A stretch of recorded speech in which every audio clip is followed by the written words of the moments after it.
Pošto je krompir, za krompir salatu već kuhan, ohladio se lijepo, stavit ćemo ga da ga odsjedimo.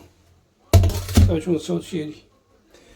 A ovdje smo napravili, znači napravili smo ponovo jedan buljon, to je taj temeljac što sam ga i prošli put pravio. Znači, pravio sam ga namjerno danas ponovo da vidite da je neodvojiv, jer ovaj temeljac u kuhinjama uvijek mora da se radi svakodnevno, tako da je to samo po sebi razumljivo, da uvijek se ima. Znači, ja sam ga večeras napravio da bi se vidjelo da je on neodvojiv od krompir salate. I to je otključna tajna jedne dobre salate. Krompir salate je što bolji temeljac. Znači, ako je dobar temeljac, dobra i salata, krompir. Puno ovisi od temeljca, kojim kad krompir izrežemo, zalivamo unutra, miješamo da bi se on malo podrobio i povezu. Evo, pošto je krompir lijepo izrezan, evo vidite, na tanke lijepe šajbice, sitno, ručno izrezan krompir, evo ga. Evo tu je luk.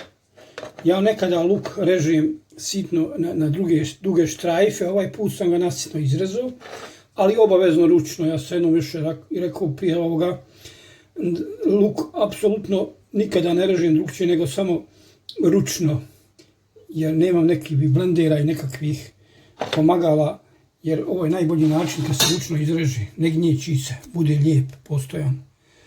Evo viš, ovo je luk, ovo je šnitlov, ovo je senf, ide biber, bijeli, i ovo je supa. Ovo je ta supa od kosti i od povrća koju smo već začinili. I unutra i biber od zrno. Znači ona je već začinjena supa, ona dolazi unutra u ovaj krompir. Evo, pokazat ću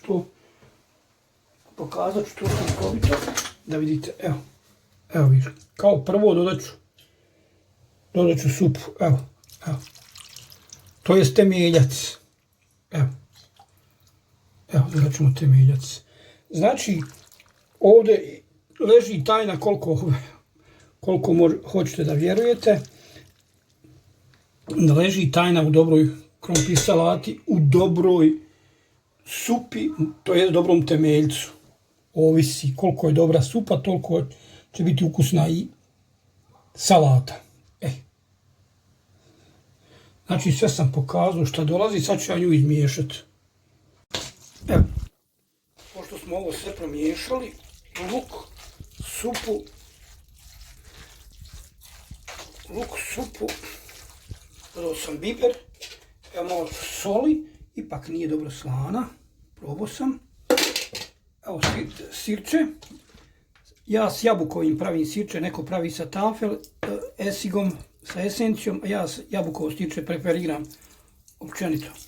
Evo, jabukovo sirče, znači senf sam stavio, evo maslinovo ulje i bio maslinovo ulje, evo, maslinovo bio ulje, tako, ide jedan dobar jedan dec dođe na kilu krompira. Nije baš dec, možda pola deca.